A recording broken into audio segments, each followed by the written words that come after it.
Imagine sitting stuck on a problem that just won't budge, like a writer staring at an icy blank page or a team spinning in circles over a boardroom dilemma. James Adams knows this all too well.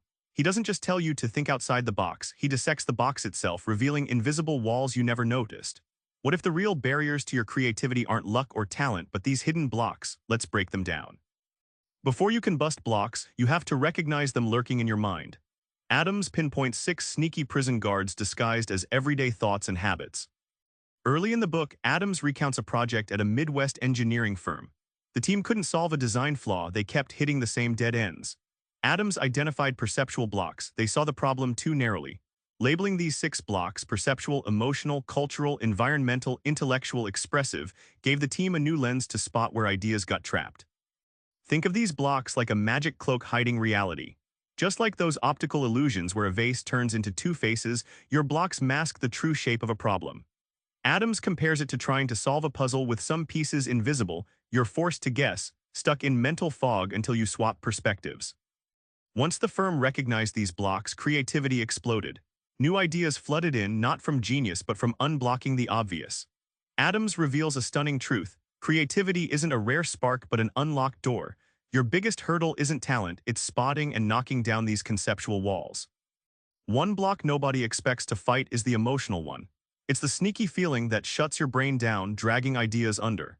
Adams goes deep into why feelings can kill creativity and how to fight back.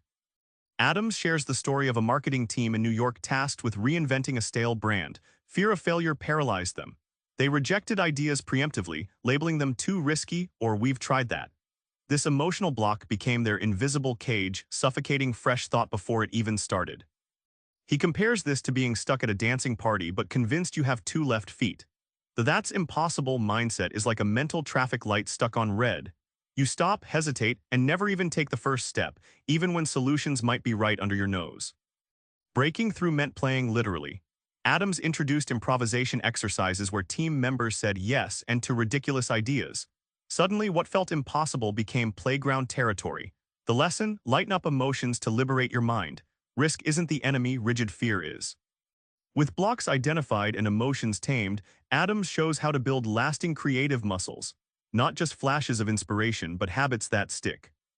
Adams revamps classic exercises from his first edition, like sketching bizarre solutions or forced analogies, to jolt your brain out of its usual pathways. For example, the structural engineers tried drawing their problem as if it were an animal, helping them generate unexpected design options. It wasn't just fun, it rewired their thinking. He also tackles a big myth: large groups kill creativity. Adams argues that with the right methods, like rotating roles and encouraging wild ideas first, teams can harness diverse perspectives to outthink a solo genius. He illustrates this with a tech company using brainwriting to unlock ideas from quiet team members. Finally, he warns creativity isn't a one-time magic trick. You have to tend it like a garden, prune old ideas, plant new seeds regularly, and protect your mental soil from burnout or distraction. It's a mindset shift. Creativity is a daily practice, not a rare eclipse. Remember that engineering team stuck in the Midwest? They didn't become superheroes, they just learned to recognize their invisible mental walls. That's your power too: spot the blocks and choose to bust them. Tonight, try this. Next time you're stuck, write down what you feel stopping you, then ask yourself, is this a block or just noise? That's where creativity begins. Subscribe for more book summaries like this one.